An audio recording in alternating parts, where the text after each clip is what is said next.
ይሄ የፌሚኒዝም አቀንቃኞች እየተጎዳች እየተቸገረች መብቷ ነው ፍላጎቷ ነው ለወንዱም ደግሞ በቃ ዘመናዊነት አይደለም ራስህን ስሜትን እየጎዳህ የምትኖርበት እንትን ውስጥ እንዴት ትኖራለህ ምናምን የሚል ጀብደኛ የሚያረጉ በፈለገው ሰዓት ከጀመረው የእግዚአብሔርን ወደ መንግስት ወደ መውረስ ከገባበት መንገድ በፈለገው ሰዓት መውጣት የሚችልበት ቀላል መንገድ እንዳለ የመንገሩ ጉዳይ ፍቺ ቀላል እንደሆነ አድርጎታል።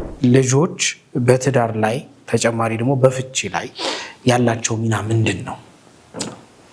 ተጎጂ ናቸው ወይስ ተጠቃሚ ናቸው ወይስ እንግዲህ ልጆች ተጋብተው ተዋደው 1 ዓመት የሚሆን 10 ዓመት ነው የኖሩ ሰዎች አይመስሉም ሲጣሉ የሆነ ሁለት በፖለቲካ በነፍስ ግድያ የሚፈላለጉ ሰዎች የነሱን ያክል አይጣሉ የኛን ሀገር ባለትዳሮች ያክል አይጣሉ። ትዳር ምስጢር አለው ማለት ከባል ወይንም ከሚስት የሚደበቁ ምስጢሮች ለቤተሰብ የሚነገር ወይ ለማንም የማይነገር ለባልም ለሚስትም መነገር የሌለበት ምስጢር አለ በትዳር ውስጥ። እናቱንና አባቱን ይተዋል ማለት አላያችሁም ከዚህ በኋላ እንዳትደርሱብኝ ይላችኋል ማለት አይደለም አይደል? ስለዚህ ይተዋቸዋል። ምን ማለት ነው? በእነሱ ቁጥጥር በእነሱ ትዕዛዝ በእነሱ ፍላጎት መኖሩን ያቆማል። ሌላ ትዕዛዟን የሚጠብቅላት ትዕዛዙን የምትጠብቅለት ቤተክርስቲያን ባይረት በዋት ቤተክርስቲያን ባይረት በዋት። ሰላም ጤና ይስጥልን ክቡራን ተመልካቾቻችን እንደምን ከርማችኋል? ይህ ባህረ ጥበባት ቴሌቪዥን ነው። ባህረ ጥበባት ቴሌቪዥን በዋሽንግተን ዲሲ እና አካባቢው የጽርሐ ጽዮን መንፈስ ቅዱስ ቤተክርስቲያን እና የምዕራፈ ቅዱሳን ቅድስት አርሴማ ገዳም እየተዘጋጀ የሚቀርብላችሁ ልዩ ሳምንታዊ መርሃ ግብራችን ነው። በዛሬው መርሃ ግብራችን ከዶክተር ሄኖክ ኃይሉ ጋር ቆይታ ላደርግ ወድጃለሁኝ። ቆይታችን የሚሆነው በትዳርና ተላጽቆዎቹ ጉዳይ ነው። ትዳር ምን ይመስላል? ምን አይነት መሆን አለበት? የሚሉ ጥያቄዎችን ከእርሱ ጋር እናወራለን። እናንተም አብራችሁኝ እንድትቆዩና ይህንን ድንቅ ውይይት እንድትከታተሉ ግብዣዬ ነው የሚሆነው። አብረን ቆይ። ዶክተር እንኳን ደህና መጣ። እንኳን ደህና ቆየኝ ዶክተር። እንደዚህ የተባባል አልቀጥልም መቼም ብዬ ይሄን ይላለሁኝ። በትክክል ደግሞ ያው አሁን ስለሆነ ፒኤችዲህን ጨርሰህ ሙሉ ለሙሉ የተረከብከው እሱን ደግሞ ኦፊሻል ማድረግ አለብን ብዬ አስባለሁ። እንኳን ደስ አለ። በጣም እንኳን አብሮ ደስ አለ። ደስ ብሎናል በእውነት የልፋት ዋጋ ስለሆነ።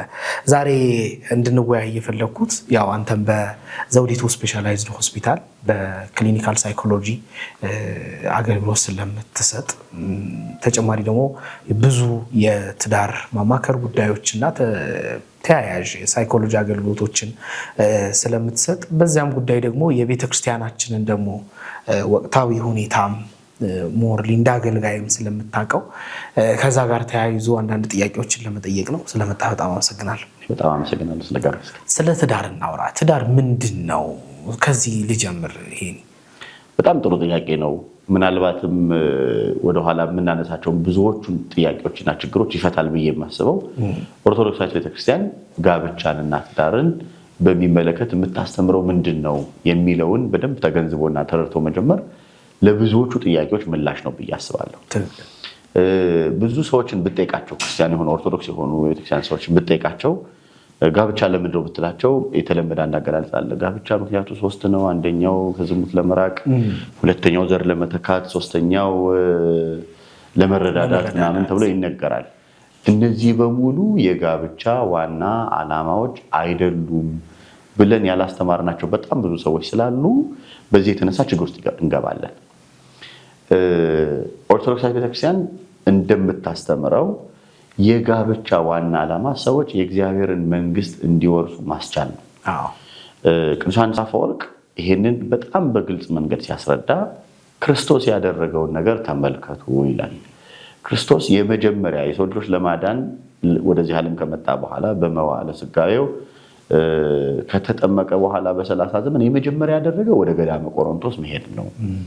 በገዳመ ቆሮንቶስ 40 ቀንና 40 ሌሊት ጾመ። የዲያብሎስን ፈተና ድል አድርጎ ተመለሰ። ከዛ ወንጌሉን ብንመለከተው ዮሐንስ ወንጌልን ብንመለከተው ከገዳመ ቆሮንቶስ ሲመጣ ያለውና ከዛ ደግሞ ወደ በዮሐንስ ወንጌል ምዕራፍ 2 ላይ የተጠቀሰውን ወደ ቃና ዘገሊላ ሰርግ ቤት ሲሄድ ያለውን ቅዱስ ዮሐንስ አፈወርቅ ያገናኛል። የመጀመሪያው ላይ ደቀ መዛሙርቱ የሉም፣ እናቱ የለችም፣ ማንም የለም። ብቻውን ሄደው የዲያብሎስን ፈተና በምድረ በዳ በዛ በገዳመ ቆሮንቶስ ለብቻው ድል አድርጎ መጣ። ሁለተኛው ግን ደቀ መዛሙርቱ ነበሩ፣ እናቱ ቅድስት ድንግል ማርያም ነበረች። የመጀመሪያውን በይፋ በግልጥ የተደረገውን ተአምር ያደረገው በቃና ዘገሊላ ሰርግ ቤት ነው። ስለዚህ ሁለተኛው ደግሞ የቃና ዘገሊላ ሰርግ ቤት ነው ይልና አሁን ይሄ ሁለቱ ታሪክ ያለ ምክንያት አይደለም የተነገረን ይላል ቅዱስ አፈወርቅ። የመጀመሪያው ሰው የዲያብሎስን ፈተና ድል አድርጎ የእግዚአብሔርን መንግስት እንዲወርስ እግዚአብሔር አምላክ ባርኮ አራያ ሆኖ ፈቅዶ የሰጠው መንገድ ብሕትውና ነው፣ የምንኩስና ህይወት ነው። ሁለተኛው ስለዚህ ማቄን ጨርቄን ሳይል እናቴን ሚስቴን ልጆችን ምናምን የሚል የለም፣ ማንም የሚከተለው የለም። ደቀ መዛሙርቱም አልነበሩ፣ ብቻውን ወደ ምድረ በዳ ሄደ ነው። ብሕትውና የብቸኝነት ኑሮ የምንኩስና ህይወት ነው። ሁለተኛው መንገድ ግን እና የዲያብሎስን ፈተና ደግሞ ድል ያደረገበት ሁለተኛው ደግሞ የጋብቻ ነው፣ የቃና ዘገሊላ ሰርግ ቤት ነው። ስለዚህ ያ እዛ ቦታ ላይ ግን ሌሎች አጋዥ ብዙ ሰዎች አሉ፣ ቤተሰብ። ስለዚህ ክርስቶስም ሲገኝ እናቱ ድንግል ማርያም በዛ ነበረች ተብሎ ተነግሮናል። ቅዱሳን ሐዋርያት በዛ እንደነበሩ ተነግሮናል። የተጋበዙ ሰዎች አሉ፣ ሌሎችም ሰዎች አሉ። ዋናው ጉዳይ ግን የሰርጉ ጉዳይ ባለቤቶቹ ሙሽሮቹ ስለነበሩ የቃና ዘገሊላ ሰርግ ቤት ሆነ ብሎ የሚናገረውን ታሪክ ያመጣ ይላል። ሁለቱም መንገዶች እግዚአብሔር አምላክ ባርኮ ፈቅዶ የሰጣቸው ናቸው። እርግጥ ነው በብሉይ ኪዳን ስለ ጋብቻና ስለ ብሕትውና የተነገረ ታሪክ ስለሌለን አይደለም። የሐዲስ ኪዳን ሐዲሷን ስርዓት የሚሰራው መድኃኔዓለም ኢየሱስ ክርስቶስ በሐዲስ ኪዳን ሁለቱን መንገዶች ባርኮና ፈቅዶ የመስጠቱን ከተጠመቀ በኋላ ደግሞ ያደረገው ለተጠመቁ ክርስትና ላገኙ ሰዎች የክርስቶስ ለሆኑ ሰዎች ሁለቱ መንገድ ውጪ ሌላ ሶስተኛ አማራጭ እንደሌለ ማረጋገጫው ነው ይላል። ስለዚህ ወደ እግዚአብሔር መንግስት ለመግባት የዲያብሎስን ፈተና ድል ለማድረግ በየቦታው የሚመጣው ፈተና የተለያየ ስለሆነ ስለዚህ ክርስቶስ በዛ በገዳመ ቆሮንቶስ በነበረ ጊዜ የገጠመው ፈተናና የቃና ዘገሊላ ሙሽሮች የገጠማቸው ፈተና የተለያየ አይደለም ይላል። ግን ደግሞ ሐሳቡ ግን የተለየ ነው። ወይን አለቀባቸው ነው። እዛ ደግሞ ዲያብሎስ መጥቶ ድንጋዩን ዳቦ አድርገህ እንብላ፣ ከዚህ ራስህን ወርውር፣ የይዞ መላእክቱ በእንዲያ ተብሎ ተጽፎላል፣ ስለዚህ መላእክቱን ይልክልሃል እንደተባለው አድርግ፣ ለእኔ ብትገዛልኝ ያለው ነው ይላል። መነኮሳት የመረጡት ምርጫቸውና መንገዳቸው ይዞባቸው የሚመጣው ፈተና ሌላ ነው። ትዳር ውስጥ ያሉ ሰዎች በመረጡት የኑሮ መንገድና ሂደት ደግሞ የሚያጋጥማቸው ፈተና ሌላ ነው። ግን የሁለቱም ጉዳይ ፈተናን ድል ማድረግ እዚህ በቅዱሳን አማላጅነት በእመቤታችን እርዳታ በሌሎቹ እርዳታ ገዳመ ቆሮንቶስ በመጽናት በመቆየት ባዝኖባት በሌሎቹ በምላቸው መንገዶች መቆየት ፈተናን ድል አድርጎ ወደ እግዚአብሔር መንገድ መሄድ ነው። ትዳር ሰዎች በዚህ ዓለም ሲኖሩ ከሁለቱ አንዱን መንገድ ሲመርጡ የሚመርጡት ሌላ ምርጫ ሶስተኛ ምርጫ ስለሌለ ከመረጡ በኋላ ደግሞ መንገዱ ቀላል እንዳልሆነ ወደ መንግስተ ሰማያት የሚደረገው ጉዞ ቀላል እንዳልሆነ የሚያውቁበት ነው። አሁን ቅድም ያልናቸውን ሶስት ምክንያቶች አሉ ተብሎ የሚነሱትን ከዚህ አንጻር ይተረጉማል ቅዱስ አፈወርቅ። ለምሳሌ ለመረዳዳት ነው ሲባል ምን ማለት ነው ይላል። አዎ መረዳዳት ነው። ግን ለምንረዳዳው እኮ በቤት ስራ አይደለም። ምንረዳዳው ግን እንደሱ አይደለም። ምክንያቱም ኢኮነሰና ለጓለ ሕያው ከመይንብር ባህቲቱ አላ ንግበር ቢጸዘ ተረዶ ብቻውን ይኖር ዘንድ መልካም አይደለም፣ የምትመቸው ረዳት ነው የሚለው።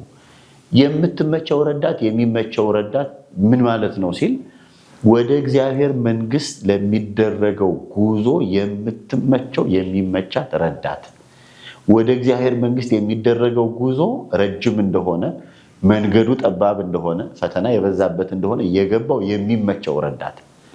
ረዳት ደግሞ ባልና ሚስት አንድ አካል ከሆኑ በኋላ ለምሳሌ እሱ ስስታም ቢሆን ምጽዋት በመመጽወት የሚገኘውን በረከት እንዳያገኝ ስስታም ቢሆን ስስቱን የእግዚአብሔር መንገድ በገባት ረዳቱ በአካሉ በሚስቱ ምክንያት ያጠፋለታል። ለምን ቢባል ሚስቱ ከኪሷ አውጥታ ብትሰጥ ከጋራ ገንዘባቸውን የሰጠችው። ስለዚህ በእሷ መመጽወት አንድ አካል ስለሆኑ የእሱ ስስት ይጠፋል፣ በመመጽወት የሚገኘውን በረከት በጋራ ያገኛሉ። የምትመቸው ረዳት ማለት ይሄ ነው እንጂ እሷ ወጥ ስትሰራ እሱ ልጅ ማዘል አለበት አይደለም። ይሄም ማድረግ አይገባም አይደለም እያልን ያለ ነው። ዋናው ዓላማ ግን ይሄ አይደለም ከሚለው ጋር አንጻር መንገር ነው። ከዛ ሁለተኛው ዘር ለመተካት የሚለው በጣም የተሳሳተ ጉዳይ ነው። በኋላ ላይ የምናነሳው ይመስለኛል።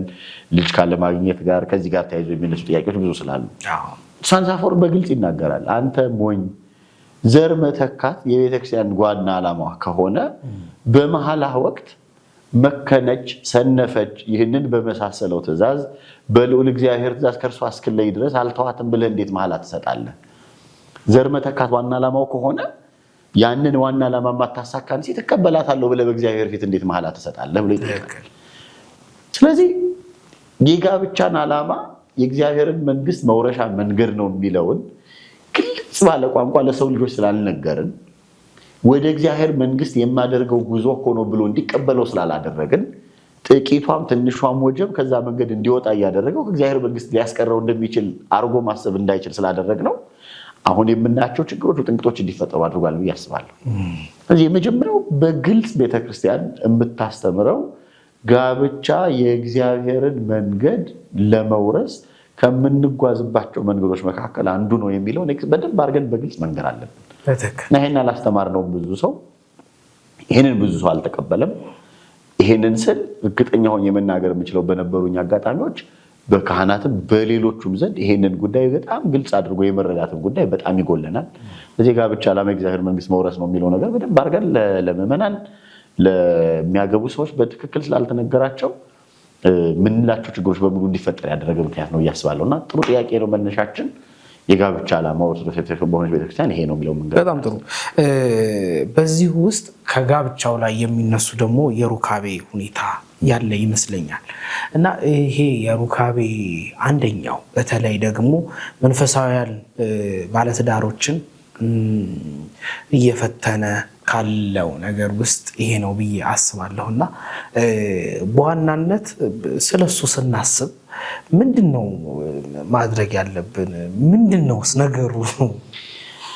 መጽሐፍ በግልጽ እንደሚናገረው የሐዋርያት አመክንዮ ላይ እንደተጨመረበት፣ ምክንያቱም ከተለያዩ ፍልስፍና ግኖስቲኮች እና ሌሎች የፍልስፍና በሐዋርያት በነበሩበት ዘመን ቀኖናቸውን በደነገጉበት ዘመን ፍልስፍና ይከተሉ ከነበሩ ሰዎች ጋብቻን በሚመለከት ለደረሰባቸው ፈተና የተጨመረ አንቀጽ ነው። እኛ ግን ጋብቻ መልካም፣ መኝታው ንጹህ እንደሆነ እናምናለን የሚለው አንቀጽ በጸሎት ሃይማኖት በአመክንዮ ጸሎት ሃይማኖቶች ላይ የተጨመረበት ምክንያት ይሄ ነው። መሰረታዊ ቤተክርስቲያን ምክንያት እንደሚያስረዳን ይሄንን በግልጽ መረዳት ያስፈልጋል። መጽሐፍ ቅዱስ ላይ በብዙ መንገድ ተጠቅሷል። በባለትዳሮች መካከል የሚኖረው ሩካቤ እግዚአብሔር የፈቀደው የቀደሰው መንገድ ቅድም ያለውን መረዳዳት፣ ቅድም ያለውን አንድነት ኤክስፒሪየንስ የሚያደርጉበት የሚገልጡበት መንገድ ነው። የተወደደ ነው፣ በእግዚአብሔር የተወደደ ነው።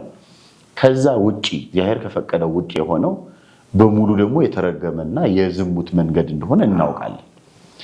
አንዱ እንግዲህ አሁን አንተ እንደምትለው መንፈሳውያን የሆኑ ሰዎችን ሁሉ ሳይቀር በትዳር ውስጥ ላሉ ሰዎች የሩካቤ ጉዳይ ችግር እንዲሆን ያደረጉ ምክንያቶች ብዬ ይሄ የግል ምልከታዬ ነው። እንደ አንድ ቤተክርስቲያን እንደሚያገለግል ሰው ቅድም አንተ እንደጠቀስከው የጋብቻ ካውንስሊንግ እንደሚሰራ አንድ ሰው የማያቸውን ነገሮች ማስተውላቸው ነገሮች ናቸው። ራሱን የቻለ ጥናት ሊፈልግ ይችላል። ግን እኔ በጣም ደጋግመው ከሚመጡ ችግሮች ከምረዳበት አንደኛው ነገር አስተምህሯችን ላይ ሩካቤን በአጠቃላይ የተረገመ ርኩስ የሆነ ነገር አድርጎ ማሰብ፣ ከጋብቻ ውጭ ያለውን እግዚአብሔር የማይወደውን የማይፈቅደውን ላላገቡ ሰዎች መንገዳቸው ጋብቻ ላልሆኑ ሰዎች እና የኔ ከሚለው ሰው ውጭ ለሚያደርገው ሰው ኃጢአት እንደሆነ ለማስተማር ብለን አንድ። ሁለተኛ ደግሞ በጊዜያቶች ሂደት ሰዎች ከሩካቤ ከጋብቻ በፊት በሚደረጉ ሩካቤዎች እንዳይሰናከሉ በዝሙት እንዳይወድቁ ሰዎችን ከመጠበቅ አንጻር በጣም ከሚገባው በላይ አግንነን ያስተማርናቸው ትምህርቶች ጋብቻ ውስጥ ከገቡ በኋላ የተፈቀደው ሕይወት ውስጥ ከገቡ በኋላ ሰዎች ደጋግመው የሚመጡ ሰዎች እንደሚነግሩ ኃጢአት እያረኩ እንደሆነ ይሰማኛል ይላሉ ከባለቤታቸው ጋር ያንን ሩካቤ ለመፈጸም በሚያደርጉት ሂደት።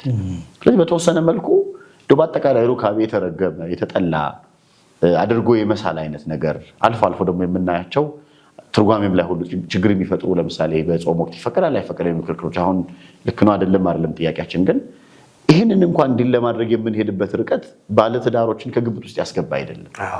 በዚህ የተነሳ ብዙ ሰዎች ስለ ሩካቤ በሚመለከት ያገቡ ሰዎች ጤናማ የሆነ ምንም ችግር የሌለባቸው ሰዎች ሩካቤን በሚመለከት እግዚአብሔር የወደደው እግዚአብሔር የፈቀደው መንገድ እንደሆነ በጋብቻም ደግሞ የሚደረገው መልካም እንደሆነ አለማወቅ እንዲፈጠርባቸው ያደርጋል።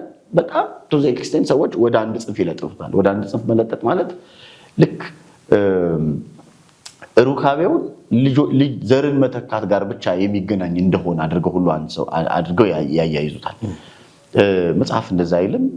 ዮሐንስ አፈወርቅም ሌሎችም የቤተክርስቲያን መተርጉማን እንደሚያስረዱት የሰዎች የሩካቤ ሁኔታ ከእንስሳት የተለየ ነው። እንስሳት የስሪያ ወቅት የሚባል ወቅት አላቸው። ከዛ ውጭ ባለው ጊዜ የሩካቤ እንትን አናይባቸው። ስለዚህ እንስሳት ላይ ያለው ሩካቤ የስሪያ ወቅት ሌላ ዘራቸውን የሚተኩበት ወቅት ሲመጣ ብቻ የሚፈጠር ነው። የሰው ግን እንደዛ አይደለም። ሁል ጊዜ ያለ ሁል ጊዜ የሚኖር ባዮሎጂካሊ እንደምናውቀው ሁል ጊዜ ከተወለዱበት ጊዜ ጀምሮ የሚኖር በውስጣቸው ከዛ ደግሞ ጉርምስና እድሜ ላይ ደግሞ ሲደርሱ ጀምሮ በደንብ መገለጥ የሚጀምር ጠባይ እንደሆነ እናውቃለን። ስለዚህ እግዚአብሔር ይሄንን ያደረገበት ምክንያት ጉዳዩ ዘር መተካት ብቻ ቢሆን እንደ እንስሳት የስራ ወቅት ላይ የሚመጣ ጉዳይ ብቻ ያደርገው ነበር።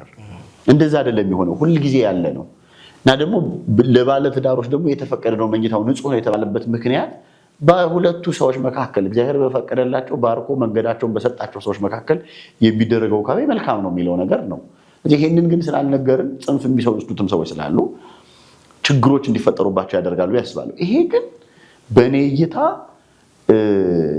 ለትዳር መፍረስ ምክንያት ሆኖ ከሚመጡ ወደ ሕክምና ቦታ ከሚመጡ ምክንያት ሆኖ ትዳሮች ከሚፈርሱባቸው የሩካቤ ጋር ተያያዥነት ካላቸው ጉዳዮች መካከል 15-20% ቢሆን ነው የሚይዘው ብዬ ነው የማስበው። ሌሎቹ ግን ምንድን ናቸው የሚለውን በደንብ አድርጎ መረዳት ግን ይፈልጋል። በጣም ጥሩ።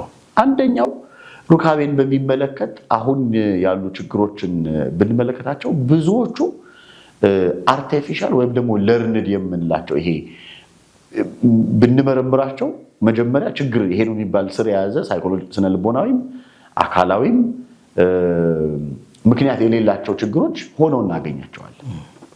ወደዚህ ከመግባታቸው በፊት ሌላ አንድ የረሳሁትን ሀሳብ ልጨምር። እዛው 20% እና 15% የሚካተት ሌላኛው ጉዳይ አሁን በብዙ ምርመራዎች የምናውቃቸው ከዚህ በፊት ብዙ ምርመራዎችን ማድረግ የሚከብዱን የነበሩ ማናውቃቸው የነበሩ ኖን የሆኑ የታወቁ ከሩካቤ ጋር ተያያዥነት ያላቸው ህመሞች አሉ። ብዙውን ሰዎች ላይ የሚያጋልጡ አይደሉም። ለምሳሌ ወንዶች ላይ የሚከሰቱ ከሩካቤ ጋር ግንኙነት ያላቸው ህመሞች አሉን። አካላዊ በሆኑ ህመሞች የሚከሰቱ ሊሆን ይችላል። ለምሳሌ በስኳር፣ በደም ግፊት፣ በዚህ በፕሮስቴት የዚህ እጢ ጋር ተያይዞ ከነዚህ ጋር ተያይዞ የወንዶች የመራቢያ አካላት ላይ የሚፈጠሩ ከሩካቤ ጋር ግንኙነት ያላቸው ህመሞች አሉ። ሴቶችም ላይ እንደዚሁ ለምሳሌ ከዚህ ቀደም ጥቃት ደርሶባቸው የሚያውቁ ሴቶች በተለያዩ ምክንያቶች በተፈጠሩ አደጋዎች፣ ችግሮች በእነዚህ ምክንያቶች ለሩካቤ ዝግጁ መሆን አለመቻል እንደዚህ የመሳሰለው ደግሞ ችግር ሴቶች ላይ የሚያጋጥመዋል። በቃ እነዚህ የታወቁ ስነልቦናዊና ተፈጥሯዊ ባዮሎጂካል የሆነ ምክንያት ያላቸው ህመሞች ናቸው። ቅድም እንዳልኩት 20% ውስጥ ቢካተቱ ናቸው። 80% የሚሆነው ግን ችግር የሆነው ለምንድን ነው ብለን ብናስብ አንደኛውና በጣም ትልቁ ችግር ሰዎች ሩካቤን በሚመለከት እጅግ በጣም ብዙ የተሳሳቱ ልምምዶችና ትምህርቶች ውስጥ ኤክስፖዝድ እንዲሆኑ እንዲጋለጡ የሚያደርጉ ሁኔታዎች ተፈጥረዋል። ለምሳሌ አንደኛው በ14 በ15 አንዳንዶቹ ከዛም በፊት አመታቸው ላይ የሩካቤ ግንኙነት የተለያዩ አይነት የሩካቤ አይነት ግንኙነቶችን ያደርጋሉ ብዙ ሰዎች እና ያን ኤክስፒሪየንስ ያደርጉ ነው የሚመጡት። በጣም ጥቂት ሃይማኖት የሚይዛቸው ሰዎች ቤተክርስቲያን አካባቢ ያደጉ ሰዎች ምናምን ካልሆኑ በስተቀር አብዛኛውን ሰው አሁን ብትመለከት ኦርቶዶክስ ነኝ ብሎ የሚያስበው ሰው ሌላውም ሰው ከዚህ ዓመቱ ከ13 እና ከ14 ዓመቱ ጀምሮ ለሩካቤ ጉዳዮች በጣም የተጋለጠ ነው። ልቅነቱ በጣም የሰፋ ነው ከምናስበው በላይ። በአዳጊዎች ዘንድ እና በወጣቶች ዘንድ ያለውን ልምምድ ብንመለከተው በጣም በጣም በጣም የሰፋ ነው። ወደ ትዳር ከመግባቱ አስቀድሞ አንድ ሰው ኦን አቨሬጅ ከ3 እና 4 ሰዎች ጋር ከተለያዩ ሰዎች ጋር በጣም የተለያየ ጊዜ የሩካቤ ግንኙነት ልምዶች ኖሯቸው ታገኛለህ ብዙ ሰዎች። ይሄንን ተከትሎ ደግሞ ሌላ ምን ችግር ይፈጥራል? ፊልሞች የመሳሰሉት ነገሮች ይሄ በተለይ ፖርኖግራፊክ የምንለው ይሄ ልቅ የሆነ ወሲብ ትዕይንት ያላቸው ፊልሞች ከዛሬ 10 እና 15 ዓመት በፊት ሰዎች እነዚህን ፊልሞች ለማግኘት በጣም አስቸጋሪ ነበረ።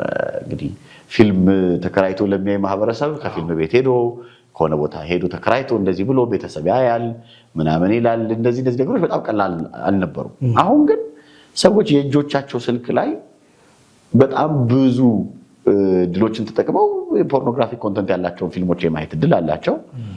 ከዛ ደግሞ አለፍ ሲል እንደው በጣም ሰዎች ስርዓት አላቸው፣ ፈልገው አያዩትም። እድሉም እንኳን ቢኖራቸው አንፈልግም እንኳን ቢሉ ፖርኖግራፊክ ፊልሞቹ በግድ ቤታቸው ይመጣሉ። ሌላ ጊዜ የሚያዩዋቸው ፊልሞችና ሌሎች ጉዳዮች ላይ ሁሉ ሳይቀር ፖርኖግራፊ ኮንተንት ያላቸው ቪዲዮዎች ይካተቱበታል እና ልቅነታቸው በጣም የሰፋ ነው። ስለዚህ በጣም የቆዩት ፊልሞች ላይ ዛሬ 10 እና 20 ዓመት በፊት የነበሩት ፊልሞች ላይ የሁለት ሴቶች ከንፈር ለከንፈር የመሳሳም ሲን የሚታይበት ከሆነ የኢትዮጵያ ቴሌቪዥን ታላቅ ፊልም የሚያስተላልፍ ከሆነ ቆርጦ ነው የሚያስተላልፈው ምናምን። አሁን ፊልም ማያ መንገዶቹ በጣም ብዙ ናቸው። ፊልሞቹ ውስጥ ከዚህ የሚያለፈ ተመሳሳይ ጾታ ምናምን የመሳሰለው ሁሉ ግንኙነቶች ሁሉ ሳይቀር በደንብ ተካተውበት የሚመጡ ናቸው። ስለዚህ ብዙ ሰው ለዚህ ለፖርኖግራፊክ ኮንተንት የተጋለጠ ነው ማለት ነው። ስለዚህ ሁለት ነገር ቅድም አንደኛ ያነሳ ነው በልጅነት መጀመር አለ ብለናል። ልቅነቱ አለ ሲደመር የዚህ ፖርኖግራፊክ ኮንተንት መኖር ሰዎች ብዙ ነገሮችን ፊልሙ ላይ ያዩትን ነገር የመሞከር እድል ይፈቅድላቸዋል እና ፊልም ላይ ያዩትን ነገር በሙሉ ከዚህ ሲጀምሩ ከነበሩበት ከልጅነት እድሜ ላይ ደግሞ ችግሩ ምንድነው? ያ የልጅነቱ እድሜ ብዙን ነገር የመሞከሪያ እድሜ ስለሆነ የአዳጊነት ወቅት ስለሆነ የወጣትነት ወቅት ስለሆነ ሁለቱም ጾታዎች ላይ ያንን የመሞከር ፍላጎቱ ስላለ ፊልም ላይ ያዩትን መሞከር በደንብ ይፈለጋል። ስለዚህ ሲሞክሩ ይቆያሉ ሰዎች። ከዛ ግን ትዳር ውስጥ ሲገቡ ያንን የለመዱትን ይዞ መምጣትና መሞከር ትዳር ውስጥ የሚሆን አይደለም። ይሄ አንድ ክፍተት ይፈጥራል። ሁለተኛው ሙከራ ደግሞ ላልነበራቸው ቅድም ላነሳናቸው መንፈሳዊ ያልሆኑ ሰዎች ከጋብቻ በፊት ሩካቤ ለሌላቸው ሰዎች ደግሞ በቤተክርስቲያን ላደጉ ሰዎች ደግሞ እነዚህን ጉዳዮች ሲያዩ ነው የሚኖሩት። አሁን ተጋላጭነታችን ለሁላችንም ነው ብለናል። ይሄ ብቻ አይደለም፣ ዳይሬክትሊ እነሱ ባያዩትም ወሬውን ግን ይሰማሉ። አብረናቸው በሙላቸው ሰዎች ያንን ሲያደርጉ የኖሩትን ሰዎች ጀብደኝነት እንዲህ አድርገን እንደዚህ ተፈጥሮ ፊልም ላይ ያየነው እንደዚህ አድርገን እና የሚለውን ጀብደኝነት ወሬ ይሰማሉ።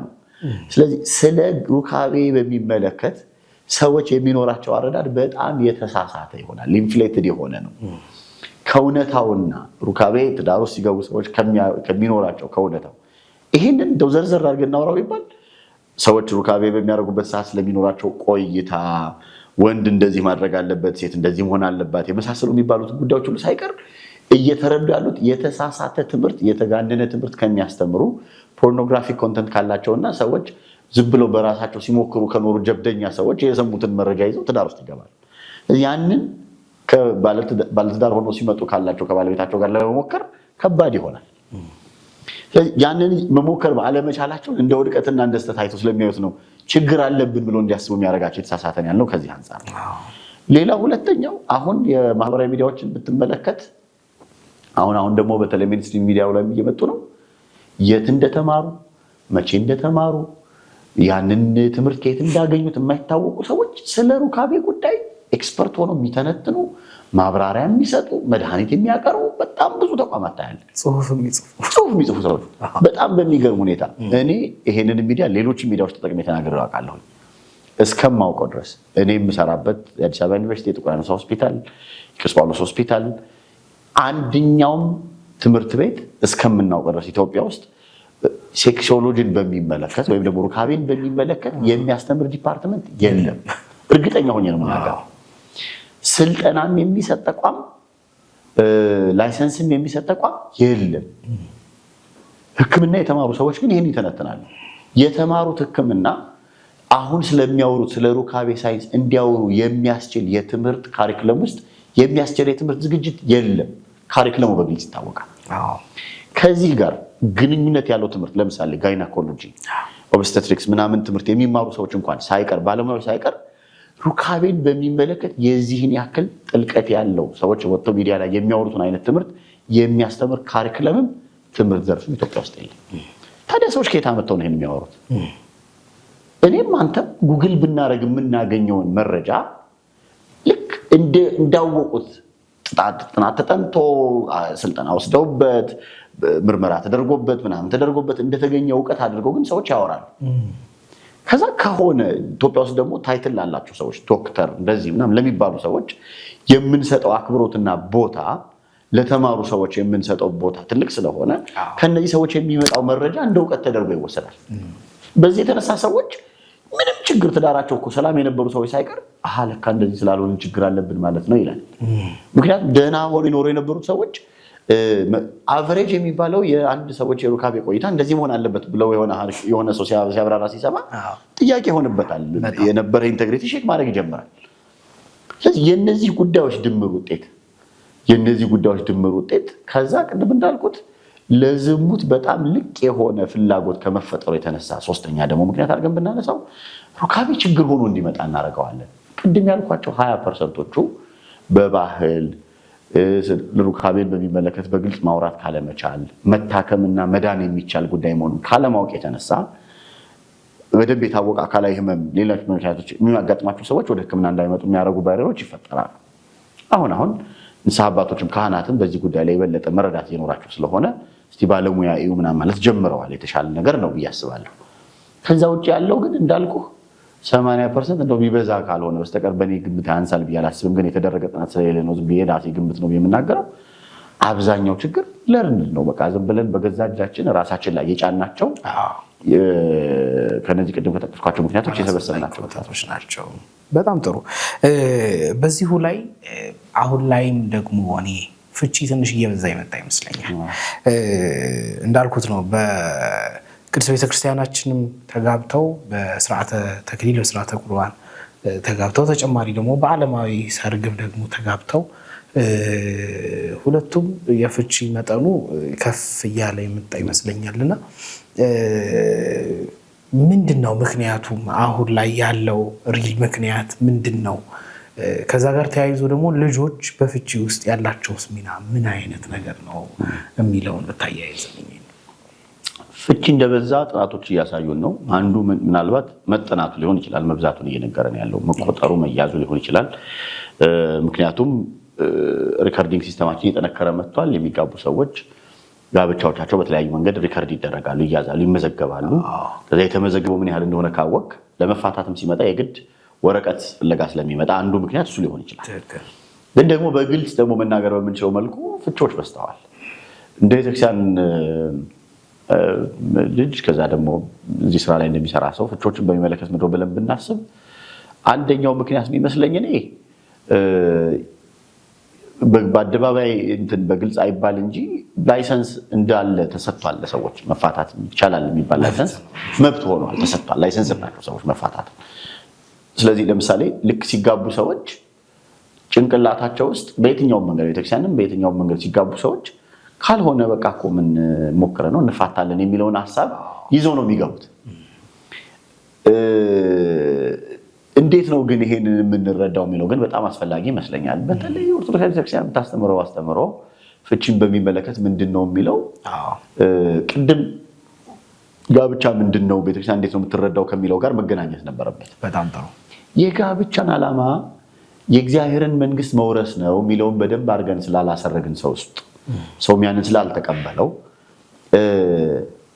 ወደ እግዚአብሔር መንግስት ሊሄድ ያለሁበት መንገድ እኮ ቀላል አይደለም፣ ብዙ ፈተና አለው የሚለውን በሚገባ ስላልተረዳ የሆነች ትንሽም ነገር ኮሽ ስትል በቃ ምንድነው እንዴ እንዲያውም አሁን እኮ አደባባይ ላይ ደው ሚዲያ ላይ ወጥቶ የሚናገሩት ሰዎች ቀላል እንዲሆን ያደረጉት በቃ ካልተስማሙ እኮ እንደሰለጠነ ሰው መለያየት ነው ይሉሃል። አዎ የሰለጠነ ሰው ይለያያል ያለው ግን ማን ነው? የሰለጠነ ሰው ችግሮቹ ምን እንደሆኑ ገብቶት መፍትሄ ይፈልጋል የሚለውን ለምንድን ነው የማይነግሩን?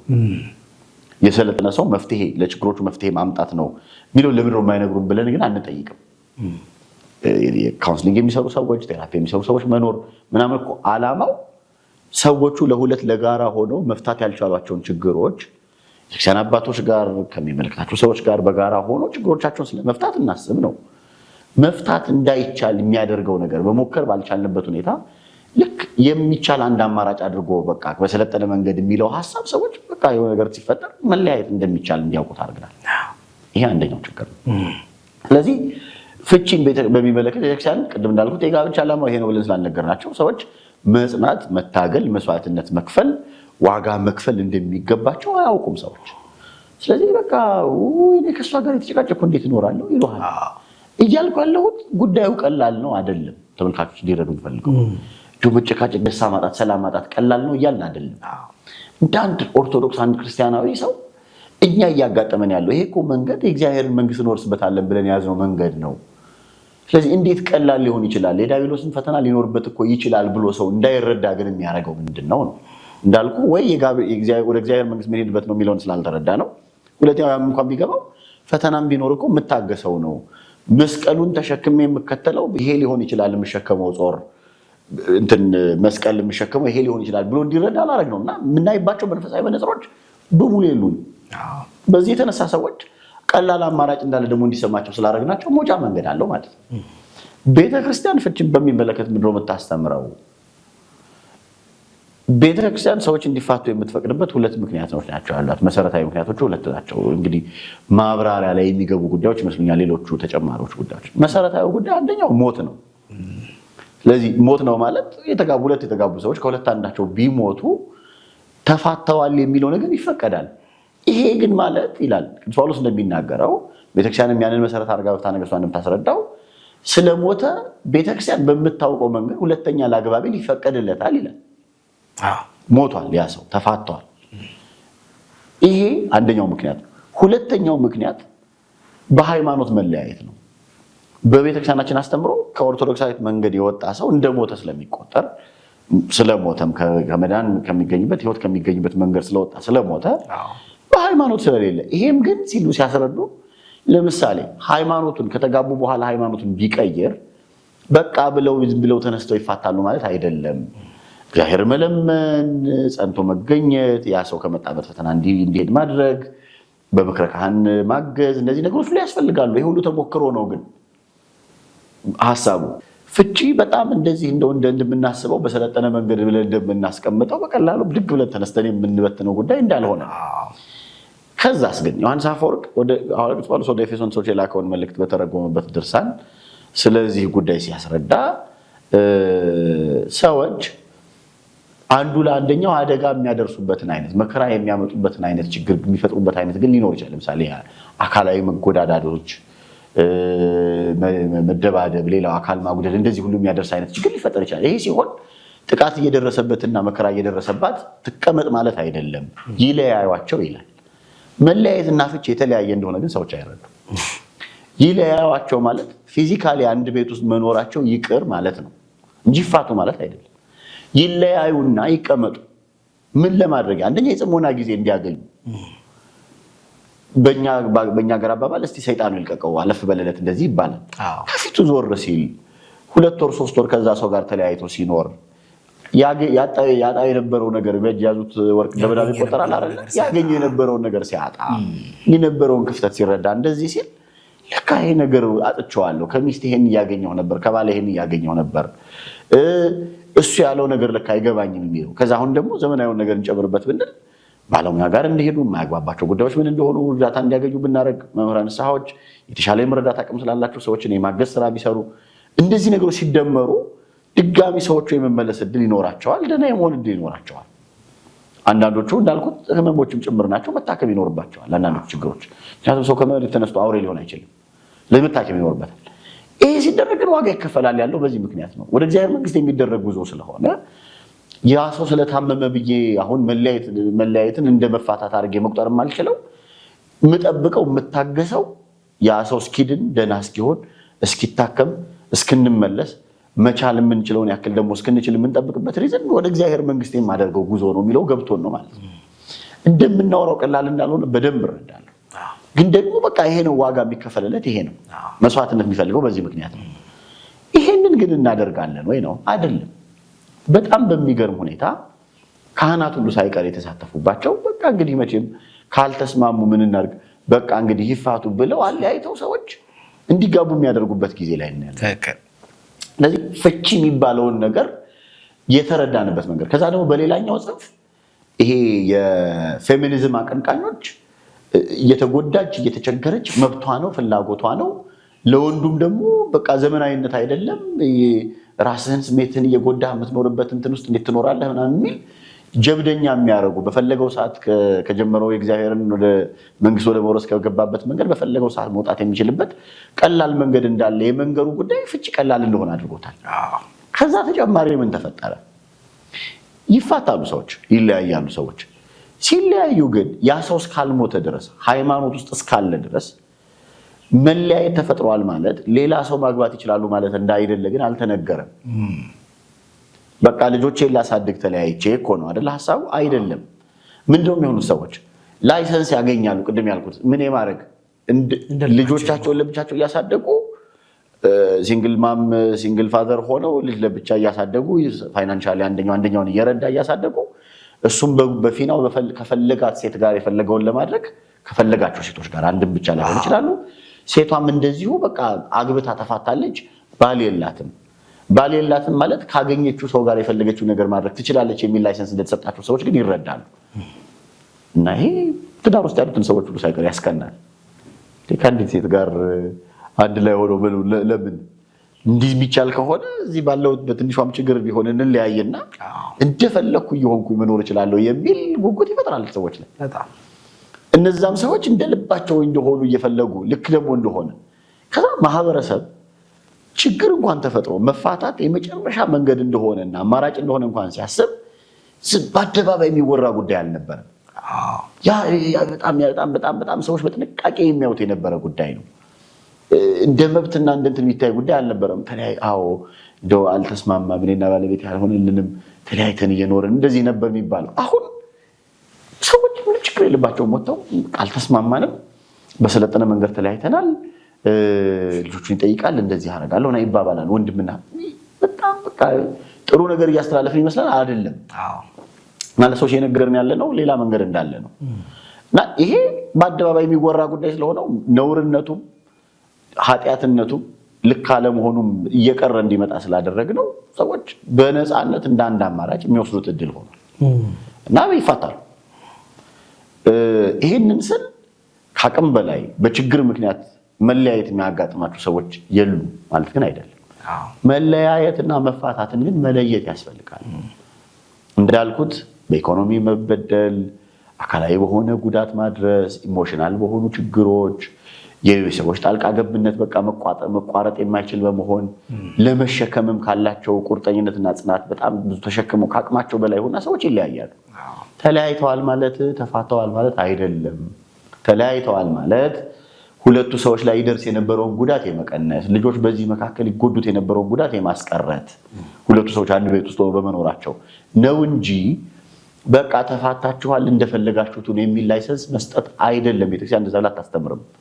ስለዚህ ተለያይተው ንጽሐ ጠብቀው መኖር አለባቸው እንጂ በቃ ከባሌ ጋር ስለማንና ስለተለያየን እኔ የፈለኩበት ቦታ ሄዳለሁ ማለት አይደለም። አንዱም እንዲመለሱ የሚያደርጋቸው እኮ ጉዳይ ይሄ ነው። ዓመት የሚፍ 2 ዓመት የሚፍ 3 ዓመት የሚፍ ያጡት ነገር ምን እንደሆነ ሲገባቸው ወደ ህሊናቸው ወደ ቀልባቸው መመለስ ሲችሉ የነበረ ጸላኢ ሰናያት ከነሱ ሲርቅ የነበረ ችግር በሚደረግ ሕክምና በሚደረግ ስነልቦና እርዳታ መፈታትና መስተካከል ሲችል አሁን ደህና ሆኛለሁ ስል ያቺን የጎዳኋትን ሚስቴን እንደውም የበለጠ እያገዝኳት የጎዳኋቸው ልጆችን የበለጠ እንደገና እያገዝኳቸው ስለመኖር እንድመለስ እኮ ነው ሊያደርግ የሚገባው። ግን አሁን ሰዎች እንደዛ የጽሞና ጊዜ እንዳይኖራቸው የፈለጉትን ከፈለጉት ሰው ጋር ሲያደርጉ ስለሚቆዩ በጋራ ለመመለስ ነው የሚባል ነገር የለም በሀሳባቸው ውስጥ እንጭራሽ ማለት ነው። ስለዚህ ማድረግ አንችልም ማለት ነው። ማስታረቅ የሚባል ነገር የለም ማለት ነው። ፍርድ ቤቶች ይወስዱት የነበረው ጊዜ የለም። አሁን እንደ ድሮ ፍርድ ቤቶች የስምምነት ማዕከል ምናምን ይልካሉ። አሁን እንደዛ አያስፈልገውም። በቃ መለያየት እንፈልጋለን ካሉ መብታቸው መለያየት ይችላሉ ሰዎች። ስለዚህ እነዚህ ነገሮች ተደማምረው ፍቺ በጣም በቃ የቀለለ እና በቃ እንደ አንድ ምርጫ መጀመሪያው ነው ሲገባ ሰዎች ሲጋቡ አንድ መውጫ እድል እንዳላቸው ቤተክርስቲያን እንደምታደርገው መሐላ በሞት እስክለይ ድረስ የሚለው ነገር መጠበቅ የማይጠበቅብህ ጉዳይ እንደሆነ ሞት ከመከሰቱ አስቀድሞ በፈለከው መንገድ ልትለያይ የምትችልበት እድል እንዳለ የመንገር ጉዳይ በጣም ተደጋግሞ ይታየናልና ፍቺ በእነዚህ ምክንያቶች የበዛ ይመስለኛል። በጣም ጥሩ። በዚሁ ላይ ጎን ለጎን ልጆች በትዳር ላይ ተጨማሪ ደግሞ በፍቺ ላይ ያላቸው ሚና ምንድን ነው? ተጎጂ ናቸው ወይስ ተጠቃሚ ናቸው ወይስ እንግዲህ ልጆች በረከት አይደሉ? የትዳር ዳረጎቶች ናቸው። መፍጠር የእግዚአብሔር ስልጣን ነው። አሁንም ቢሆን የሚፈጥረው እግዚአብሔር ነው። ባልና ሚስት የሚያደርጉት ሩካቤ ልጅ አይፈጥርም። ሰዎች የማያውቁት ጉዳይ ይሄን ይመስለኛል። ባልና ሚስት የሚያደርጉትን ሩካቤ ግን እግዚአብሔር ዛሬም መፍጠር የሱ ስልጣን ስለሆነ ልጆችን የሚፈጥርበት መንገድ አድርጎ ልጆችን ይፈጥራል። በዛ መንገድ ሩካቤ ሁሉ ልጆችን የሚፈጥር ቢሆን ኖሮ የሚያደርጉት እያንዳንዱ ሩካቤ ወላጆች ልጆችን ያስገኝ ነበር። እንደዛ ግን አይደለም። መፍጠር እግዚአብሔር ስልጣን ስለሆነ ነው። ዳረጎት ናቸው። ስለዚህ እግዚአብሔር ባመነና ባወቀ ልክ ለነዛ ሰዎች ተጨማሪ መክሊት ይሰጣል። ትዳራቸው አንድ መክሊት ይሆናል። ተጨማሪ መክሊት ጠብቀው አፍርተው የበለጠ ነግደው አትርፈውበት እንዲገኙት የሚገባቸውን ደግሞ መክሊት ይሰጣል። ልጅ የማይሰጣቸው ሰዎች አሉ። ያዳረጉት የማይገኝባቸው አሉ። ትዳራቸው ስላልተባረከም በብሉይ ኪዳን ነው እሱ ሀሳብ የነበረው። በሐዲስ ኪዳን በትዳር ልጅ አለማግኘት ከእግዚአብሔር ትዳርን ከመባረክ ጋር ከምን አይገናኝም። ቅድም ያልኩት ኮንሲደሬት አይደለንም ብለው በዚህ ነው የሚያገቡ ሰዎች ቤተክርስቲያን አይተህ ከሆነ ሲመርቁ ከእናንተ ከአብራካቸው የሚገኙ ፍሬዎች ምናምን ይላሉ እና የግድ እናደርገዋለን ከአብራካቸው ፍሬ መገኘትን ላይገኝ እንደሚችል እንኳን እንረሳለን። ጉዳዩ እሱ አይደለም። ከሁለቱ ሰዎች የእግዚአብሔር መንገድ መጀመራቸው ነው። ከዛስ ከነሱ አብራክ የሚገኝ ፍሬ ባይኖር ምን ያደርጋሉ? ከሌላ ጓለማውታዎችን አምጥተው ያሳድጋሉ። አባት እናት የሌለውን ሌላ ልጅ ይረዳሉ። ይሄንን ማድረግ ግዴታቸው እንደሆነ በደንብ መጽሐፍ ቅዱስ የጠቀሰን መናገር በጣም ብዙ ነገር ማንሳት እንችላለን። ስለዚህ ዳረጎቶች ናቸው፣ ተጨማሪ መክሊቶች ናቸው ነው ልጆች።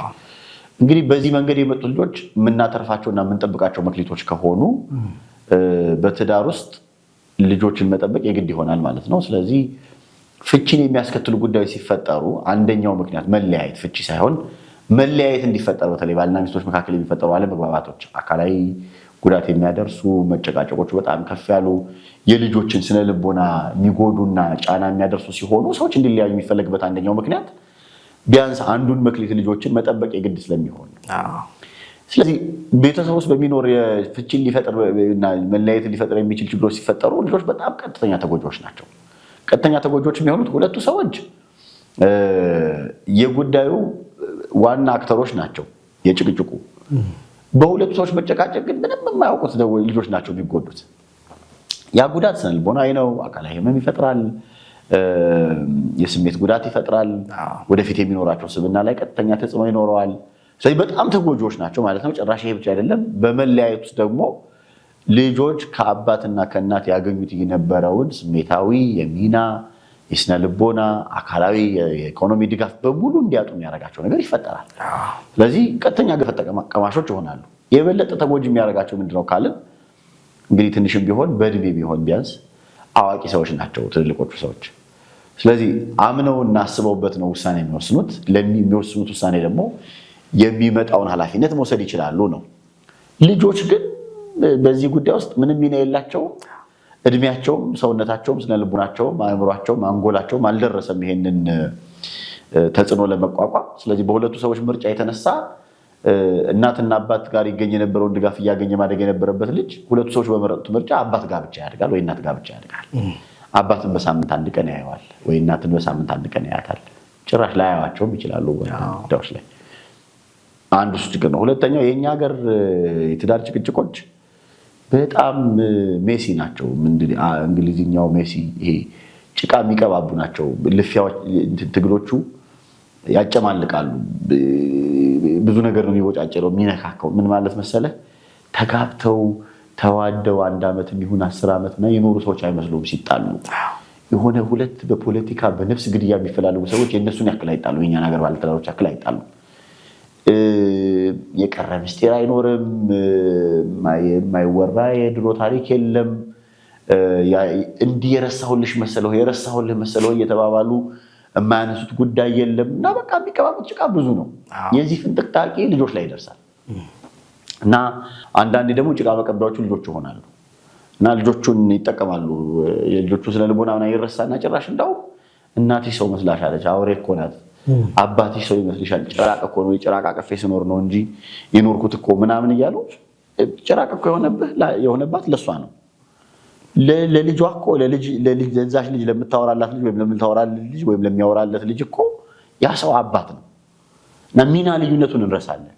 አባት ለልጅ አባት ሲሆንና ለእኔ ባል የነበረውን ሰው ጭራቅ አድርጌ ሳስበው፣ ሚስት የነበረችን ሴት ጭራቅ አድርጌ ሳስባት የነበረ የሚና ለውጥ ለልጆቹ እንደሌለ አይገባቸውም ሰዎች እና ልጆችን ይጠቀሙባቸዋል እና ልጆች ክፉ መንገር፣ ልጆችን መጠቀሚያ ማድረግ፣ ገንዘብ እንዲቆርጥ ያልታመሙ ልጆችን ታሟል ማስባል፣ ውሸት ማስለመድ፣ ብዙ ነገሮች ይበዛሉ እና መቀባባቱ ብዙ ነው ያልኩ በዚህ ምክንያት ነው። እና ይሄ ሲሆን በብዙ መንገድ ልጆች ተደጋጋሚና ተደራራቢ ስነልቦና ችግር ውስጥ ይገባሉ።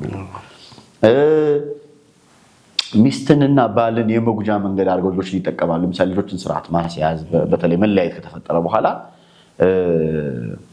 ስርዓት ማስያዝን በሚመለከት የጋራ የሚባል ነገር የላቸውም። የሚረሱት ሰዎች ባልና ሚስት መሆናቸው ነው እንጂ የሚያቆመው አባትና እናት መሆናቸው አላቆሙም። ባልና ሚስት መሆንና አባትና እናት መሆን በጣም የተለያዩ ጉዳዮች ስለሆኑ አባትና እናት መሆን የሚችሉ ሰዎች አጋጥሞኝ አያውቁም እስከዛሬ በነቃችን ኢንክሉዲንግ ተስማምተን የተለያየ ነው ተግባብተን ነው ምናምን የሚሉ ሰዎች ውሸታቸው ነው። ለምንድን ነው ይሄን እያልን ያለሁበት ምክንያት እንዴት ነው በተለያየንበት ሁኔታና ጊዜያቶች ላይ ተስማምተን የልጆቻችን የትምህርት ቤት ሁኔታዎች የልጆቻችንን ስነ ምግባር ማስያዝ ልጆቻችን የቻለ ስብዕና እንዲኖራቸው ከማድረግ አንጻር ምንድነው የምናደርገው የሚለው ላይ የተለያዩ ሰዎች አጋጥሞኝ ያውቃሉ። እና ብዙ ጊዜ ምን ይፈጠራሉ እንደው ልጆች መጠቀሚያ ናቸው። ስለዚህ ባል የከለከለውን ሚስት ትፈቅዳለች፣ ማናደጃ ነው። ሚስት የፈቀደችውን ባል ይከለክላል፣ ማናደጃ ነው። ወይ እንደዚህ የተለያየ እንትን ውስጥ ይገባሉ እና መበሻሸቅ ያደርጓቸዋል ልጆቹን በብዙ መንገድ። ልጆች በጣም በጣም ቀጥተኛ ተጎጂዎች ይሆናሉ ብዙ ነገሮች። በጣም ጥሩ። እንደው እዚህ ውስጥ ትዳር ምስጢር አለው ማለት ከባል ወይንም ከሚስት የሚደበቁ ምስጢሮች ለቤተሰብ የሚነገር ወይ ለማንም የማይነገር ለባልም ለሚስት መነገር የሌለበት ምስጢር አለ በትዳር ውስጥ? በጣም አስቸጋሪ ጥያቄ ይመስለኛል። ለምድር አስቸጋሪ ቢሆነው ግለሰባዊ ይመስለኛል። ምስጢር አለ ወይ? በሁለቱ ሰዎች መካከል የሚጋርዳቸው ግድግዳ ሊኖር አይገባም። ግን ደግሞ የሰው እኮ ነገር ነው ማለት ምንም ጥያቄ የለውም። አንዳንዱ ጉዳይ ኤክስፕሊሲት ለሁሉም ሰው ልትናገረው ማስችለው ጉዳይ አለ።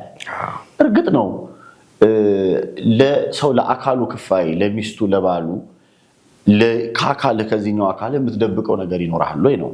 አንዳንዴ ግን የግድ ሊሆን ይችላል።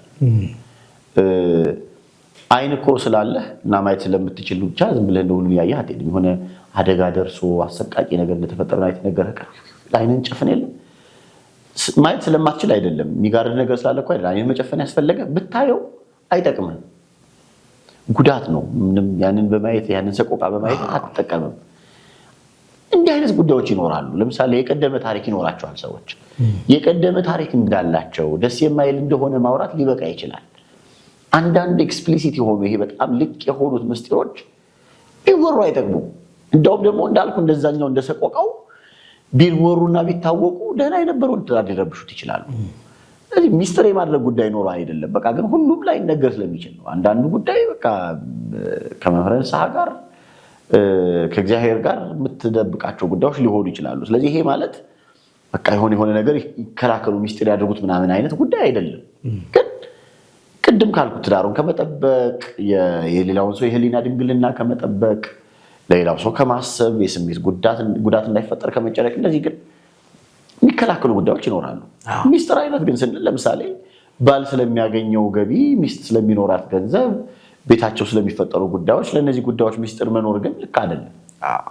የጋብቻውንም ዓላማ መሰረታዊ ጉዳዩን ያፈርሰዋል፣ ትልቁን ጉዳይ ያበላሸዋል የሚለው ነገር ግን በጣም አስፈላጊ ጉዳይ ይመስለኛል። በጣም ጥሩ። ከዚሁ ጋር ተያይዞ ቤተሰብ በትዳር ይሄንን ላቆየውና በትዳር ሕይወት የምናሳልፋቸውን ውጣ ውረዶችም ሊሆን ይችላል፣ ደስታም ሊሆን ይችላል። ማንኛውንም ነገር አሁን በቲክታክ ላይም በዩቲዩብም በእያንዳንዱ ፕላትፎርሞች እናያቸዋልና አውጥቶ መናገር አውጥቶ ማሳየት የጤነኝነት ስሜት ነው? እንዴት ነው የሚታየው?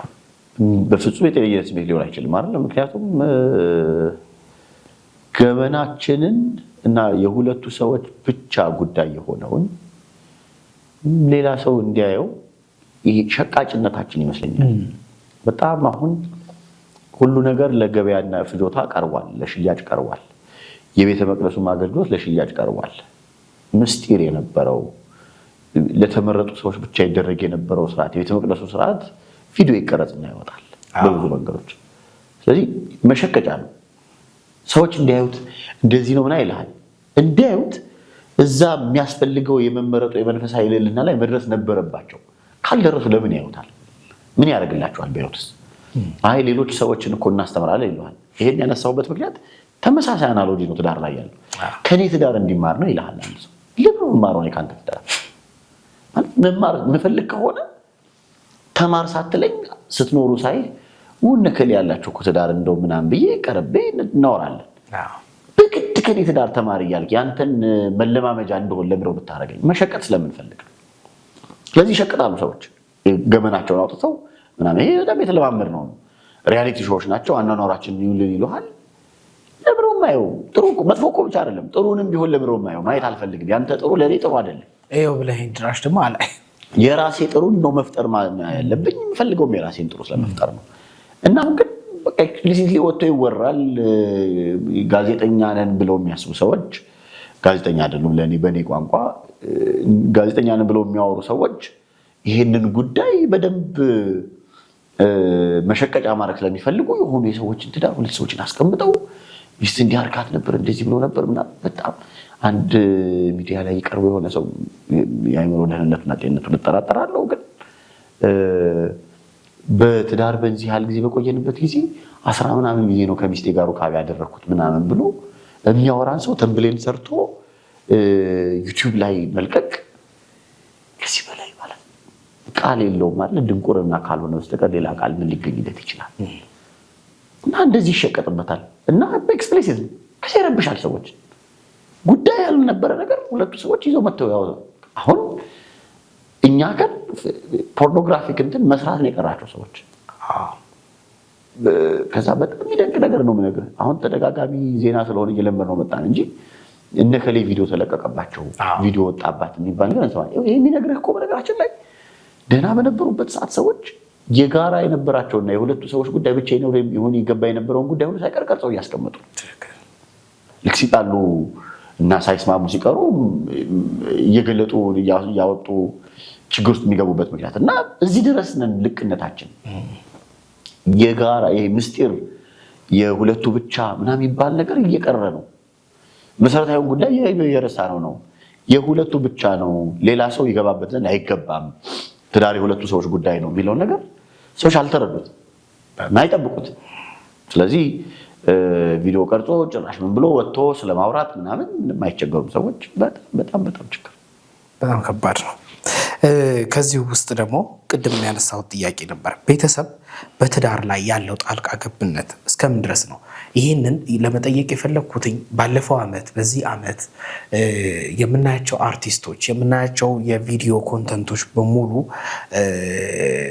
ሲጣሉም ምን ሲሉም ቪዲዮ እየቀረጹ መጥቀስ እንችላለን። ከአርቲስቶች በተለይ ገሊ ማለት እንችላለን።